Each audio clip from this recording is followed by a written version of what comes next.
welcome back to the program. In this lesson, we'll describe some procedures for the proper coordination of protective devices. One of the basic requirements of a protection system is coordination or selectivity. This means that the system should work very quickly for some faults and more slowly for others. For example, on this radial system, we want the relays controlling breakers A and B to operate quickly to clear any faults occurring within line section AB. But for external faults, such as the one at point X, we want these relays to delay their operation, so allowing breaker C to clear the fault first. As a result, only a minimal portion of the system is interrupted.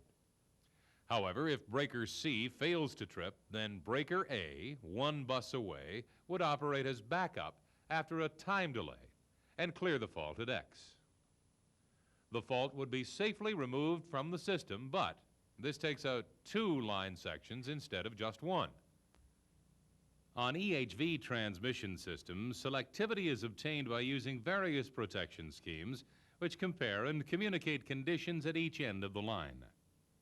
However, on subtransmission and distribution systems, selectivity is generally provided by adjustment of time over current relays and other devices. For close-in faults like this, the breaker A relay is set to operate quickly, according to the relatively high fault current that it sees. But for a fault further out, the breaker A relay sees a much lower value of fault current, so its operation is deliberately delayed. To clear this fault, the time over current curve for the breaker C relay is selected to operate faster than the breaker A relay, hence providing local protection. That is selectivity. The process of selecting and setting the relays to give other devices time to work is called coordination.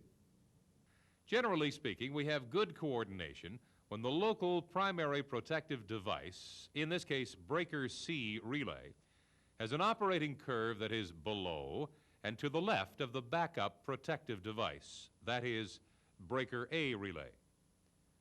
But selecting time over current relays to work together is only part of the overall coordination procedure. In utility distribution systems, fuses, reclosers, and sectionalizers are all used extensively and must be included in the coordination process. Large industrial and commercial customers also use relays, fuses, and low-voltage circuit breakers in their protection systems. These devices must be coordinated as well, not only within the customer's plant, but also with the electric utilities protection. Let's move on then and consider the fuse as a protective device. These are commonly applied on radial distribution systems and in customer installations. The purpose of the fuse is to both sense and interrupt overcurrents in one self-contained unit. Essentially, the fuse consists of a fusible element made of soft metal, for example, tin, aluminum, copper, or silver. When exposed to the high current of a fault, this metallic element becomes heated and melts. The arc that is drawn across the severed pieces of the metal is then extinguished to open the circuit. Let's look first at the most common type of fuse, that is the expulsion type. When the fuse operates, the heat from the arc releases deionizing gases from the lining of the fuse link and tube. As these gases build up, the arc is stretched, compressed, and cooled. The circuit is interrupted when the current passes through zero and high-pressure gas is blown out. When an expulsion fuse is installed indoors or in a pad-mounted cabinet, it should be equipped with a muffler to reduce the noise and help prevent hot gases from escaping. One drawback is that a muffler may derate some fuses, so this must be considered in the selection process. Large expulsion fuses are sometimes installed inside the distribution substation to protect the main transformer or capacitor bank. These power fuses are quiet in operation due to the minimal amount of venting. More often, expulsion fuses are located outdoors, typically in fused cutouts on the distribution feeders. When the link operates to interrupt current, the fuse tube or cartridge releases from the top and drops down. This provides linemen with visual evidence that the circuit is open. The fuse is replaced by simply inserting a new fuse link into the cartridge. Another type of fuse is the current limiting fuse.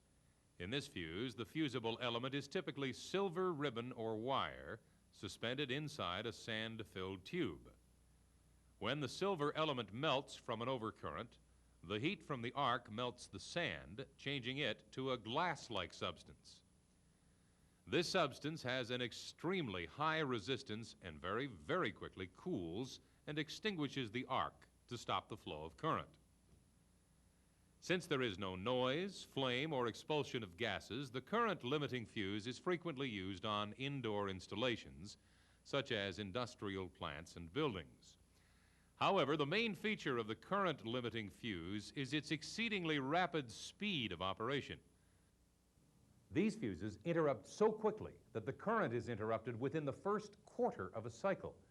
So the fault current is interrupted before it can rise to a dangerous level.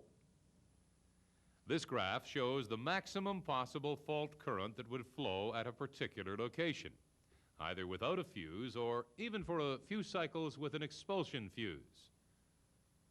By contrast, here you can see the maximum fault current allowed by a current limiting fuse. This is called the let-through current, because the fuse only lets a small portion of the available fault current pass through the circuit. Because of its extremely fast action, the current limiting fuse, sometimes called a high rupturing capacity fuse, can interrupt much higher fault currents than an expulsion fuse. But a precautionary note, the abrupt reduction in current may cause transient overvoltages. System insulation must be adequate to withstand these transients.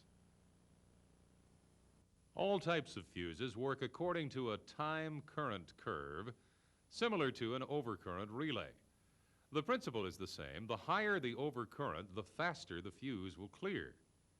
This shows a typical curve for a 10K expulsion fuse link.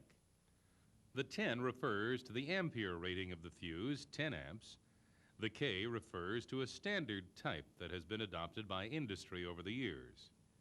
K-type fuses, or K-links from one manufacturer, have essentially the same operating times as K-links from another manufacturer.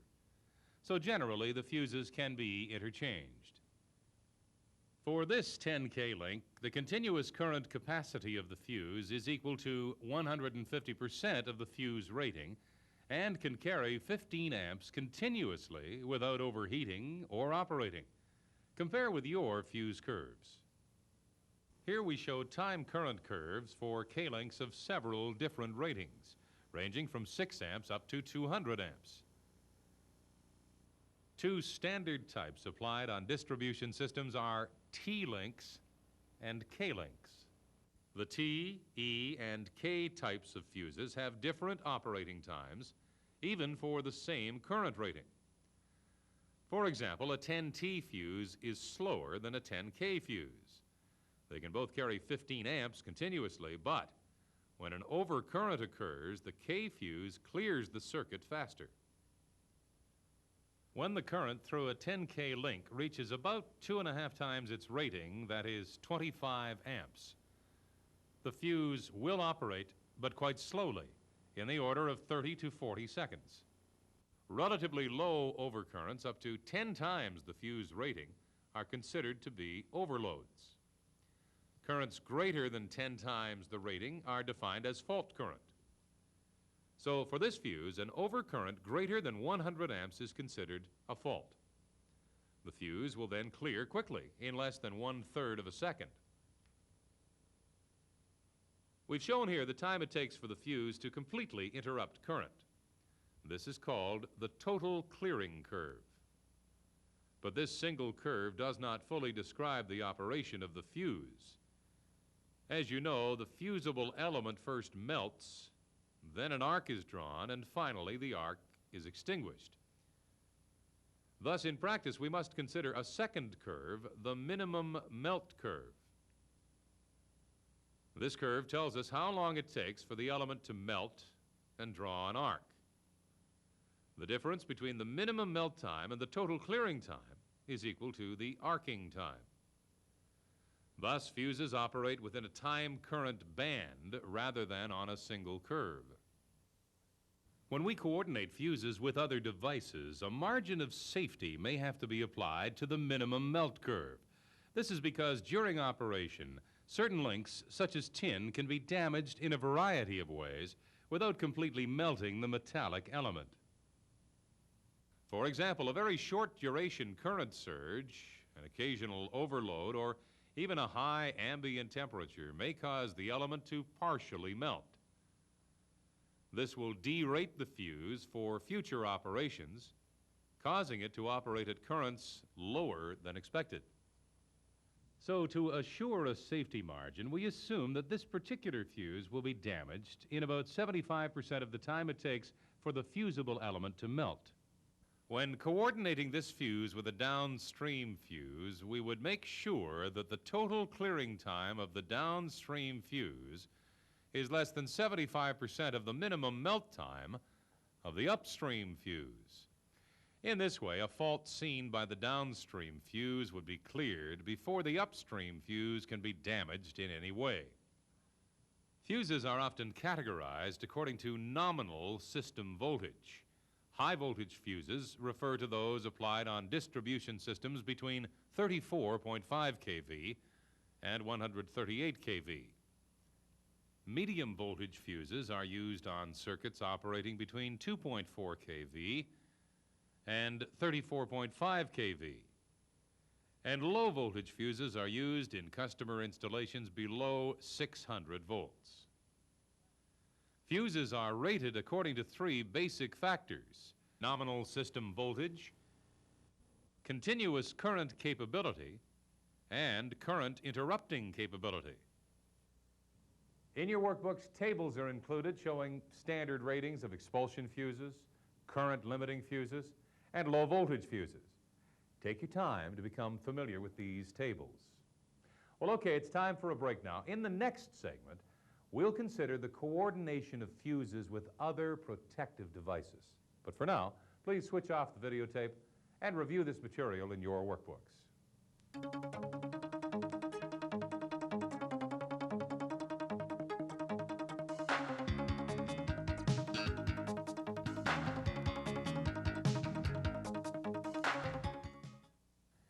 Greetings once again, and now let's examine some coordination examples involving fuses. In this circuit, we need to select and coordinate three fuses on a distribution feeder, one on the main feeder and two on the lateral circuits. The first step in any coordination study is to obtain two basic items of information. One, the highest continuous load current we expect the fuses to carry, and two, the highest level of fault current the fuses need to interrupt. An estimate of cold load pickup current is also needed. These estimates are based on the utility's experience with similar situations. In our example, for simplicity, it is assumed not to be a factor. In practice, if cold load pickup were significant, fuse sizes would have to be increased, and then the system coordinated, taking these higher values into account. Load and fault current values are usually calculated by computer for a variety of different system conditions. The results are shown here. Fuse 1 on the main feeder must carry 105 amps continuously and interrupt a maximum fault current of 1,800 amps. The 105 amps is the maximum load current we expect the feeder to carry. This includes probable overloads due to extremes in weather or other unexpected factors. It also includes any sustained current increase due to harmonics on the system. To determine the maximum fault current, we need to study all the likely types of fault: single line to ground, double line to ground, phase to phase, and three-phase. Furthermore, the fault location for the study is chosen to be at point X, close to fuse 1. This is the worst case, since any fault located downstream of point X would have a lower value of fault current due to increased line impedance. The same fault calculations are carried out at other locations, say Y and Z. The maximum available fault current at fuse 2 is calculated to be 1,630 amps, and at fuse 3 it is 1,550 amps. Maximum continuous current duties are 36 amps for fuse 2 and 21 amps for fuse 3. Now, we are ready to start the coordination process. Generally speaking, the load end fuse is selected first. Then we work our way back toward the source end, coordinating each fuse in turn. We know fuse 3 must carry 21 amps. Either a 15T or 15K fuse has greater than 15 amps continuous capability. Remember, the continuous capability of a K or T-link is always greater than its nameplate rating. Let's select a 15T fuse and draw its total clearing curve on log paper. Since fuse 3 is the last fuse on the branch, we do not need to assure that a downstream fuse will clear before fuse 3 melts. Thus, we are not concerned with its minimum melt curve. The highest fault current that the 15T link will see is 1,550 amps. And from the fuse curve, we see that this will be cleared in 0.021 seconds, or about 1 1/4 cycles. Our next job is to find a link for fuse 2. It must be able to carry 36 amps, interrupt 1,630 amps, and coordinate with the 15T link. A logical choice would be the 25T fuse. It can carry up to 38 amps. The minimum melt and total clearing curves are drawn here. But look, there is an intersection of the 15T and 25T curves. For a fault at point Z, 1,550 amps, the 25T fuse will melt before the 15T fuse has time to totally clear the fault. This is unacceptable coordination because, for any fault downstream of fuse 3, only fuse 3 should operate. Fuse 2 should not melt or even be damaged in any way. So let's now consider a 30T link as fuse 2. It can carry 45 amps, so the continuous rating is acceptable. And here are the minimum melt and total clearing curves. They do not intersect the 15T curves. This is encouraging, but we still cannot assume good coordination. Here, a safety factor will be applied to account for fuse damage before it has time to melt. For good coordination, the total clearing time of the 15T fuse must be less than 75% of the minimum melt time of the 30T fuse. At 1,550 amps, the 15T link clears in 0.021 seconds, and the 30T link melts in 0.031 seconds. Taking the ratio of these two times gives us 68%, less than the 75% rule for the safety factor. Thus, our 30T link coordinates well with the 15T link. For fuse 1, we might try an 80T link with a continuous rating of 120 amps. This link will be satisfactory for our maximum load current of 105 amps. It also coordinates well with the 30T link. At a maximum fault current of 1,630 amps, the 30T link clears in 0.051 seconds, and the 80T link melts in 0.16 seconds.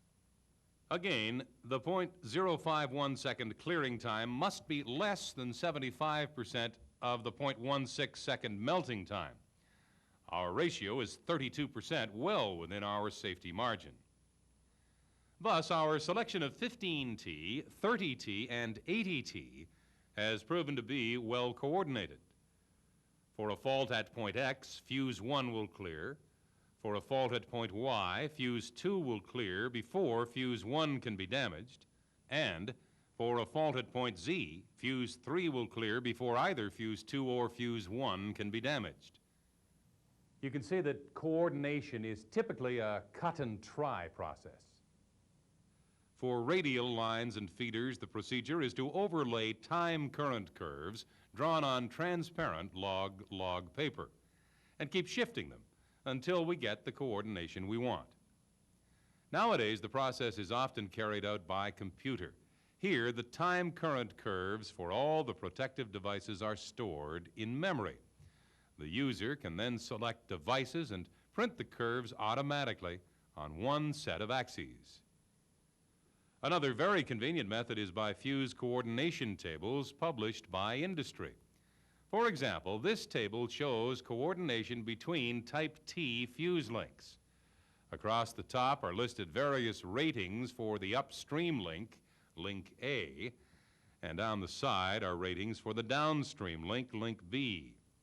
The numbers show the maximum fault current that will permit fuse A to coordinate with fuse B. Okay, we've already looked at coordinating fuses out on the feeder. Now let's move back toward the substation and consider the coordination of a fuse with a feeder breaker relay. Here we have instantaneous and time delay overcurrent relays controlling the feeder breaker, and a 100T fuse protecting the lateral circuit. In the time current plots, notice that the two relay curves include both the relay and breaker operating time. Check your workbook for more details. Also, a fuse damage curve is plotted by taking 75% of the minimum melt curve for the 100T link. One common practice is to set the instantaneous relay low enough to overreach all the way out on the lateral circuit. In fact, the relay would normally be set to reach through all the fused laterals up to the first main feeder sectionalizing point. This is done so that the breaker back at the substation can quickly clear a temporary fault on a lateral without damaging the fuse. The technique is called fuse saving. Note, however, that some utilities have not adopted this technique as it causes a greater number of momentary outages, which can cause computer users difficulties. As an example of fuse saving, suppose that a 1,000 amp fault occurs out on the lateral circuit. Both instantaneous and time delay relays pick up, but the instantaneous unit operates first, tripping the breaker in about 0.15 seconds. This is before the fuse can be damaged. The reclosing relay at the substation then closes the breaker. Most faults on overhead feeders are temporary, so the first breaker reclosing is usually successful. This first reclosure is with no intentional time delay, so the breaker closes 20 or 30 cycles, say half a second, after initial clearing. At the same time, the reclosing relay disables the instantaneous unit. In some companies, in order to ensure that the temporary fault has time to extinguish, the breaker reclosing action may be delayed, say, to 1 or 2 seconds. Thus, service is quickly restored, and the fuse has been saved from any damage. The reclosing relay eventually times out and restores the instantaneous unit to service. This is the usual case. But what if the fault is permanent? The breaker recloses into the 1,000 amp fault, but the instantaneous unit has been blocked, so it will not trip this time. Thus, the 100T lateral fuse operates on its time current curve and clears the fault in 0.8 seconds. This is before the breaker can trip again on its time delay curve. The breaker remains closed and the only outage is the lateral circuit. Of course, the fuse could fail to operate. The most likely way this could happen is if the fuse was mistakenly replaced with one of a larger rating. The larger fuse's time current curve could lie above the relay curve. In this instance, the time delay element of the relay would clear the 1,000 amp lateral fault in about 2 seconds. To restore service, the breaker must be closed manually. In this example, you should recognize that we cannot have perfect coordination for all values of current. The relay instantaneous curve and the fuse damage curve intersect at 1800 amps. Above this current, the fuse will operate or be damaged before the instantaneous unit can trip the breaker. Thus, there is no fuse saving for temporary faults above 1800 amps. On the other hand, below 600 amps, the instantaneous relay does not even pick up, so a temporary fault may cause the fuse to needlessly operate. So we do have certain limits of coordination. We would only choose this fuse rating and these relay settings if the anticipated fault current levels are between 600 and 1800 amps. When coordinating overcurrent relays with fuses, one common problem is the setting of the ground relays. The reason for using a ground relay is that it can be set more sensitively than the phase relays and so detect low-level faults. But here's the problem. If we set the ground relay too sensitively, it will not coordinate with the downstream fuse. For instance, this ground relay time delay curve is set for 50% of the phase relay setting. The ground relay curve lies below the fuse curve, so that on a permanent lateral fault, the breaker will clear and lock out before the fuse can operate. Unfortunately, this often requires us to raise the setting of the ground relay so that less sensitivity is obtained. One more need for coordinating fuses concerns the installation of capacitor banks on the distribution feeder. Each phase of the bank is made up of several capacitor units, and each unit may have its own fuse for protection. The main hazard caused by a fault in a capacitor unit is tank rupture or bursting. From experience, probability curves for rupture are often prepared like this. 3 rupture curves are normally given, corresponding to 3 different probabilities. For this 50 kVA capacitor unit, the probability of tank rupture is over 50% if a 1,000 amp current is applied for 1 second. If the fault is applied for only 1/10 of a second, the probability of rupture is much less. You can see that the curve has an inverse time characteristic just like the fuse. Therefore, when selecting fuses for capacitor protection, we need to coordinate them with the tank rupture curves. For example, in some locations, we may require the fuse curve to lie completely below the rupture curves. This way, the fuse operates before there is any possibility of tank rupture. In other locations, we may be able to tolerate a higher probability of rupture, so the chosen fuse operating time curve may be anywhere between the 10% and 90% probability curves. Okay, this brings us to the end of our lesson on fuse coordination. After the break, we'll discuss other types of protective devices. At this time, please switch off the tape and refer to your printed materials.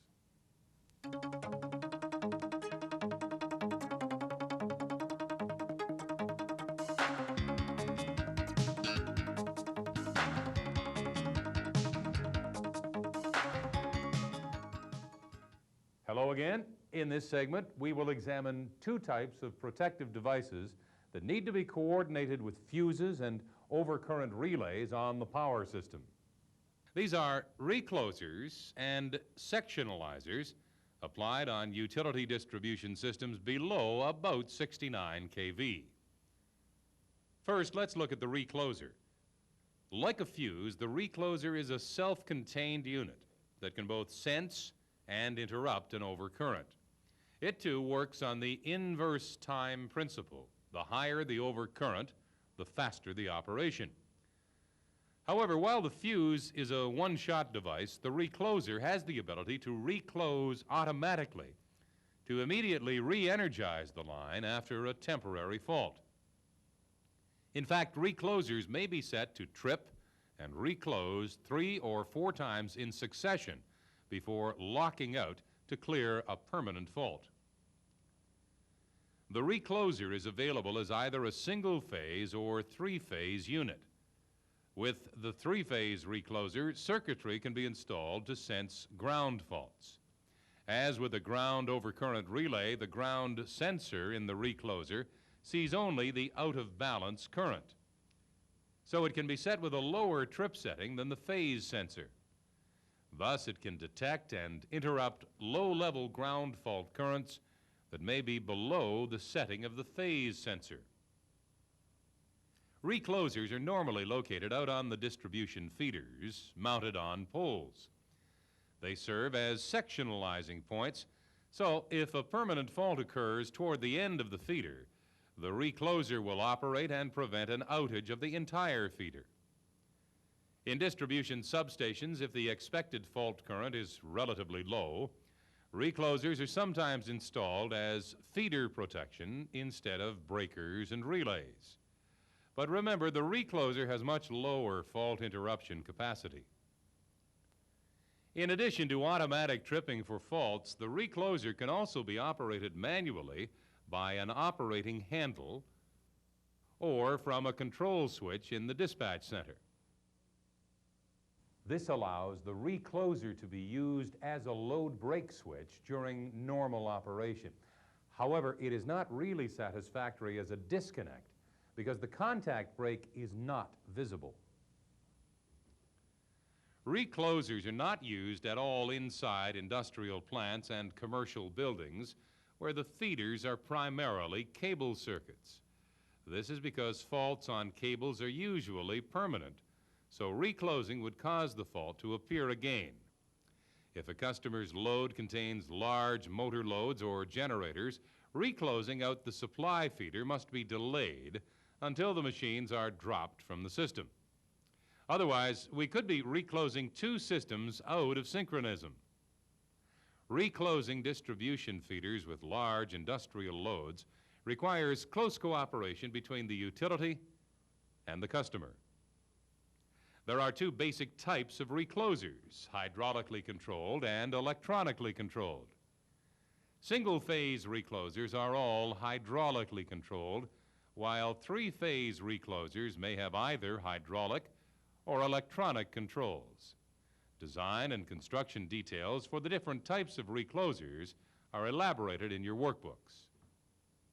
But no matter what type of recloser we are using, they all have the capability to trip on both fast and slow time current curves. This is similar to the instantaneous and time delay elements on an overcurrent relay.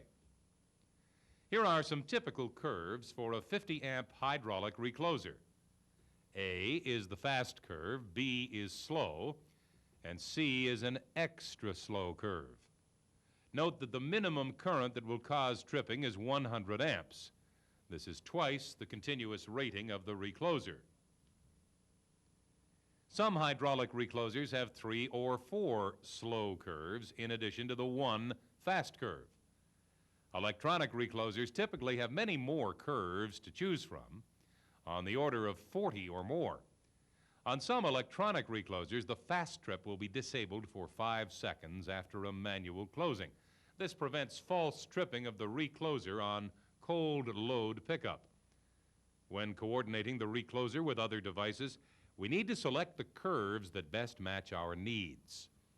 In this arrangement, for example, we want the fuse curve to nest between a slow and fast curve of the recloser.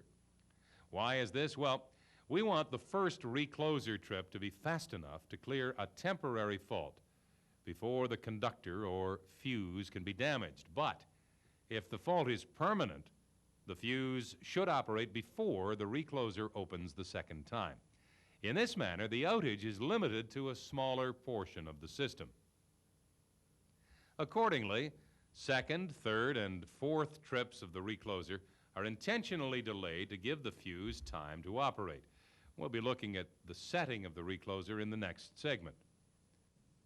Well, so much for reclosers. Let's now consider another protective device used on utility distribution systems, the sectionalizer. A sectionalizer is a special type of switch used to automatically isolate a faulted section of feeder. But unlike a fuse or recloser, it cannot actually interrupt fault current. Instead, the sectionalizer opens only after the line has been temporarily de-energized by a breaker or a recloser. The sectionalizer is basically a counting device. It counts the number of times fault current flows and is subsequently removed. Then, when a certain count is reached, the sectionalizer opens and locks out. As an example, this sectionalizer has been set for 2 counts. Now let's say a permanent fault occurs downstream on the lateral circuit. After the first recloser trip, the sectionalizer counts 1 since it has sensed an overcurrent. The recloser then closes in and trips for a second time. The sectionalizer counts 2, then opens and locks open.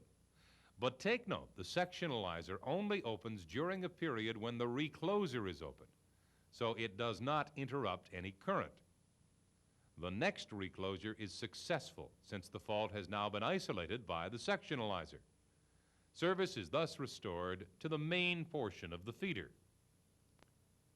For this example, you can see that the sectionalizer serves essentially the same purpose as a fused cutout in isolating the lateral circuit. However, there are several advantages over the fuse. First, the sectionalizer can be closed into a fault without damage or blowing of fuses. This greatly simplifies testing of the circuit following a permanent fault. If the fault is still present during the test, the fault will be cleared by the recloser. A second advantage is that since no replacement fuse links are required, service can be restored more quickly. And finally, the sectionalizer has no time current curve to coordinate with other devices. So it can be located between 2 protective devices whose time current curves are very close together. But remember, these devices must still be coordinated. Although a sectionalizer cannot interrupt fault current, it can interrupt normal load current. The arc is extinguished in oil, and the sectionalizer itself resembles a load break oil switch. The device may be equipped with an eye hook for manual operation in the field, or it may have a separate cabinet for manual operation from the remote dispatch center. Some typical ratings are shown in your workbook for 3-phase, electronically controlled sectionalizers operating at 14.4 kV. So in this segment, we have examined the basic operation and application of 2 protective devices, reclosers and sectionalizers. In the next segment, we'll go through some examples of their coordination. Please stop the tape now and review your written materials.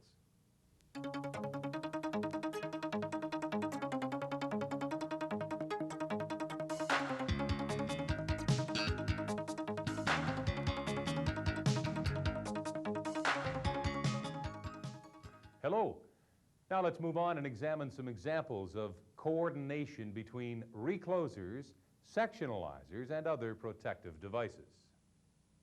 Reclosers are often used in conjunction with fuses. A typical configuration might look like this. The recloser must be coordinated with 1 upstream fuse in the substation and 2 downstream fuses on the branch circuits.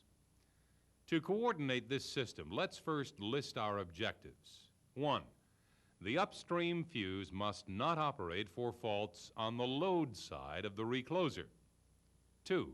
The recloser must clear temporary and permanent faults on the feeder up to the branch fuses. 3. For faults on the branch circuits, the recloser must attempt 1 or 2 fast trips before the fuses operate. If the fault is permanent, the fuses must clear before the recloser can slow trip and lock out. Typically, the procedure is to select the upstream fuse first to provide transformer fault protection. As always, we need to first determine load and fault currents. On the high voltage side, continuous load current is 36 amps, and this transforms to a secondary load current of 133 amps. Maximum available fault current at the recloser location is calculated to be 1,500 amps.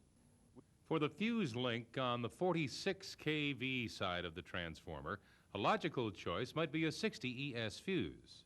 Its minimum melt curve is shown here, plotted on log paper. The 60 ES fuse is suitable because it can easily carry 36 primary amps continuously and interrupt quickly for internal transformer faults. Since transformers can be safely overloaded for short periods of time, we want the fuse to permit overloads without operating. The 60 ES fuse allows a 250% overload on the transformer. Now, to coordinate with the recloser, we must compare fault currents on the low voltage side at 12.47 kV, not 46 kV. So all the current values on the high side must be multiplied by the ratio, 46 divided by 12.47. This is 3.7. The minimum melt curve for the 60 ES fuse is just shifted to the right by a factor of 3.7. For the recloser, we have chosen a 14.4 kV, 140 amp unit with an interrupting rating of 4,000 amps. These ratings are sufficient to carry the secondary load current of 133 amps and to interrupt the maximum fault current of 1,500 amps. The recloser fast and extra delayed curves are plotted, and the programmed sequence is chosen to be 2 trips on the fast curve, A, followed by 2 trips on the delayed curve, C. This may be written as 2A, 2C.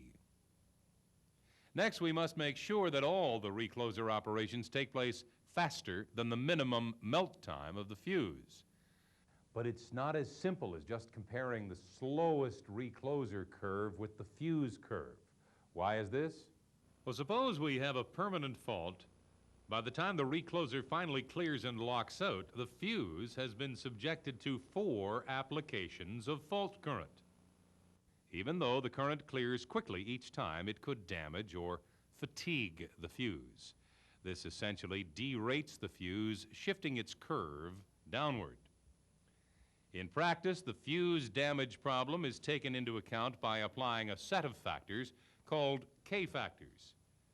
But instead of shifting the fuse curve down, we shift the delayed recloser curve up. In our example, the recloser has 2 fast trips, 2 slow trips, and a 120 cycle reclosing time. The K-factor from this table is 1.7. So we multiply all the time values on the C curve by 1.7. This results in an even more delayed C curve. As long as this new curve coordinates with the fuse curve, we should have no problem with fuse damage. You can see that the adjusted C curve lies completely below the fuse curve up to this point. This would not be satisfactory for permanent faults above 2,000 amps, as the transformer fuse will melt and clear before the recloser can time through its sequence. But this is not a problem in this particular study, as the maximum fault current that can flow through the recloser is 1,500 amps. So this combination of recloser and fuse is well coordinated. We can now move further out along the feeder and select branch fuses to coordinate with the recloser. Each fuse must interrupt a maximum fault current of 1,190 amps, with fuse 1 carrying 40 amps continuous and fuse 2 carrying 75 amps continuous. For fuse 1, let's consider a 30T link. It can carry 150% of its rating, that is 45 amps, and interrupt the maximum fault current of 1,190 amps. Minimum melt and total clearing times are plotted, and these are now compared with the recloser curves. In addition to the extra slow C curve, which we have already selected, there are available here in this pink area other delayed recloser curves, B, E, and D. Notice that the minimum trip current of the recloser is 280 amps, double the recloser rating. From our fault calculations, we also know that the lowest fault current that can occur at the end of each lateral is about 340 amps. This means that the recloser will reach all the way out on each branch circuit and fast trip for any fault. If the fault is temporary, the recloser clears and saves the fuse, and this is exactly what we want the protection to do. But as before, we have the same problem with fuse damage. If the recloser fast trips twice, the fuse is subjected to 2 applications of fault current. As a result, the fuse could be derated. Thus, we must apply another set of K factors for coordinating a recloser with a downstream fuse. This time, the K factors are applied to the fast curve. The factors depend on how many fast operations we program and the time to reclose. The K factor in our example is 1.35, since we have 2 fast operations and a 120 cycle reclose time.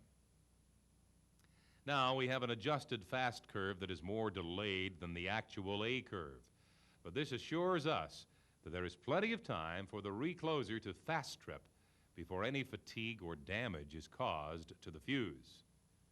Unfortunately, the 30T link does not coordinate. We can see that the adjusted A curve meets the fuse minimum melt curve at 1,000 amps. For a close-in fault on this branch circuit, we can have fault current as high as 1,190 amps. Thus, the fuse would melt before the recloser could fast trip twice. A temporary fault close to the fuse, then, would cause the fuse to needlessly operate. So let's try a 40T link instead. Here, the recloser adjusted A curve intersects the fuse minimum melt curve at 1,420 amps. So for temporary faults between 280 amps and 1,420 amps, the recloser clears as it should and protects the fuse. These limits meet our needs since any fault current on the branch will be well within this range. For fuse 2, if we use a 65T link, it can satisfactorily carry the 75 amp load current and also interrupt the 1,190 amp maximum fault current. But how does it coordinate? At 1,190 amps, the recloser adjusted A curve is well below the fuse curve, so we have no problem here. The recloser will clear for any temporary fault on the branch. But for a permanent fault, we could have a problem if either delayed curves B or D had been selected. You can see that the recloser may trip and lock out before the fuse has time to totally clear. The slowest curve, C, appears to be fine for overall coordination. Our coordinated system is shown here. To summarize the operation, suppose we have a 900 amp fault out on the lateral circuit. The recloser trips on its actual fast curve in 0.05 seconds. This is 3 cycles. 120 cycles, 2 seconds later, it recloses and trips again in 3 cycles. If the fault is cleared, the recloser resets and the 40T fuse is not damaged. If the fault persists, the recloser begins timing on its extra slow C curve. The 40T fuse clears the fault in 0.22 seconds or less, isolating the branch circuit. The recloser stays closed and then resets. The 60ES fuse back at the transformer also sees the fault, but it can tolerate 900 secondary amps, that is 243 primary amps, for a full 3 seconds before melting.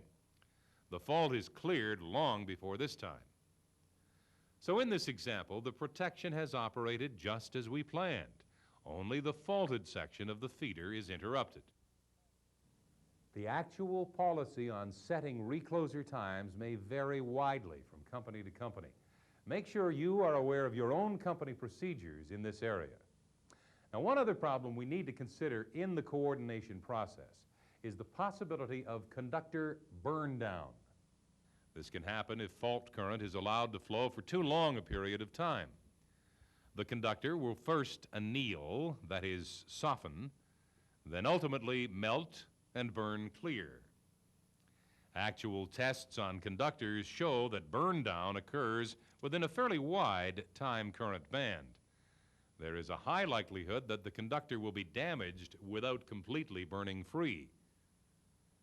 Ideally, of course, we want all the protective devices to operate below this conductor damage curve. But this is not always possible.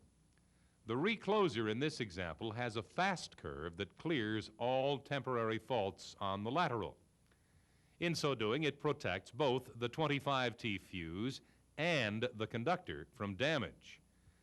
If the lateral fault is permanent, the 25T fuse will clear before the conductor can be damaged. But for a permanent fault on the main feeder, we have a problem because the recloser must clear on a slow curve. As you can see, it is likely the conductor will suffer damage before the recloser can clear. One solution might be to bypass the slow trips and program the recloser for 4 fast trips to lockout. This protects the conductor from a permanent fault on the main feeder.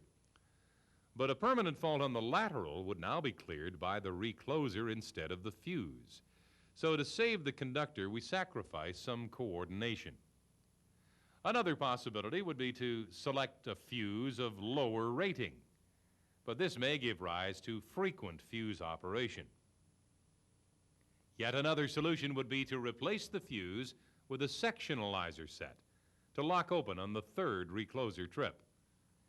In addition to fuses, we also need to coordinate reclosers with overcurrent relays back at the substation, as well as with any downstream sectionalizers.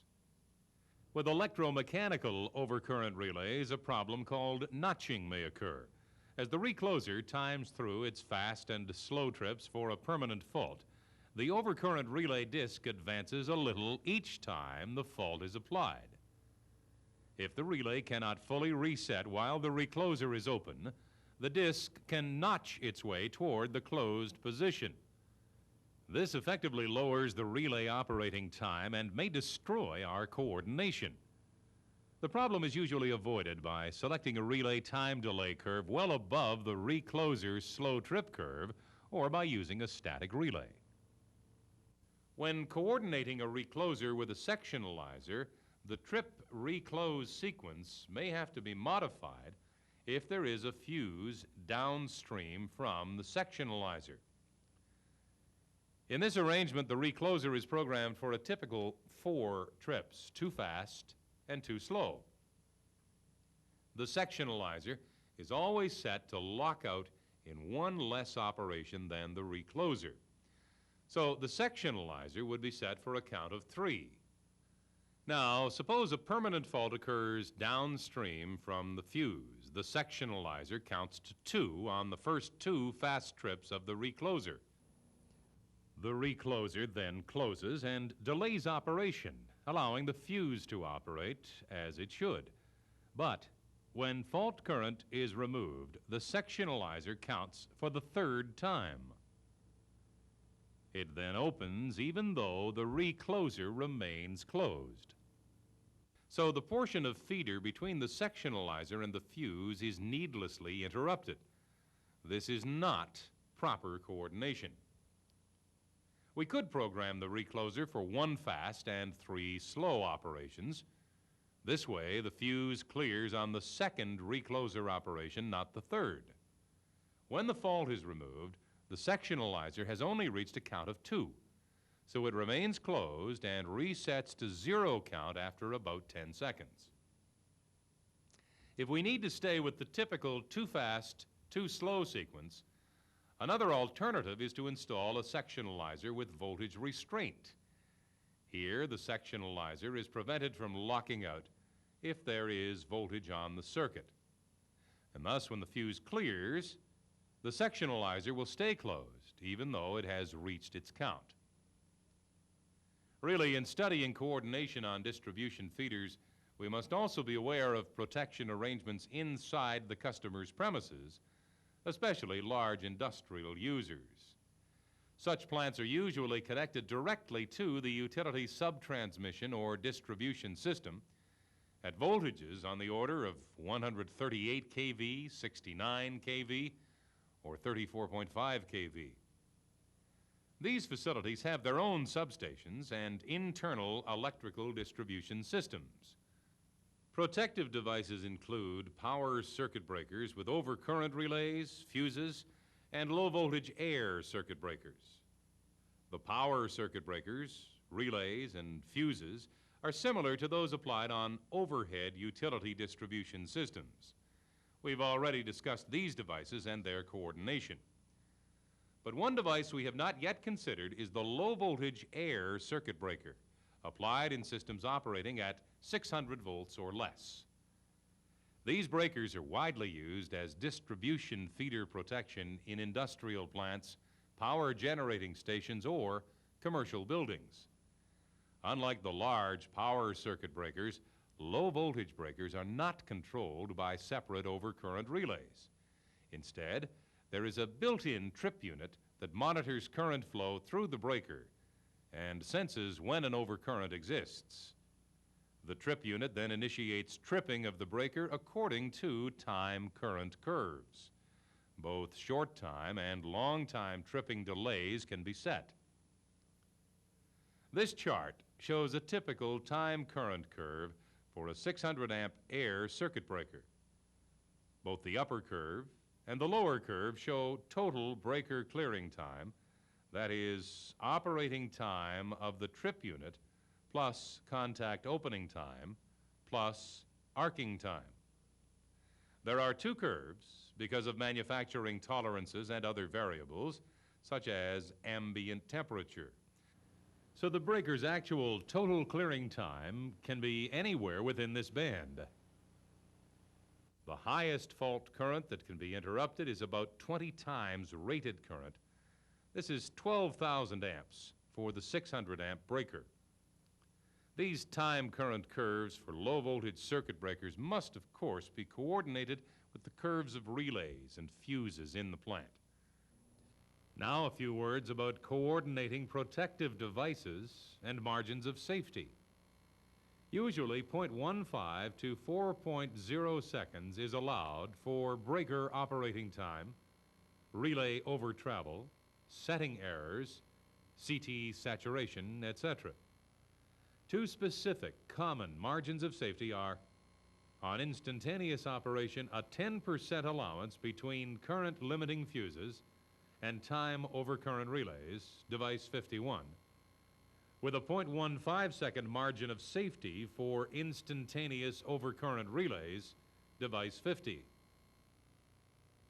A 0.2 second time margin at maximum fault current between expulsion type fuses and time overcurrent relays. Other examples are in your workbook.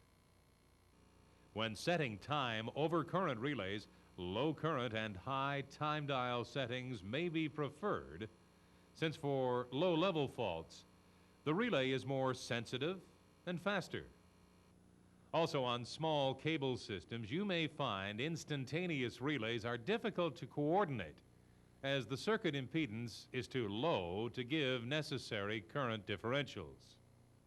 In all situations, when selectivity must be compromised, sacrifice at the location with the least economic consequences. Please stop the tape now and review all these materials in your workbook.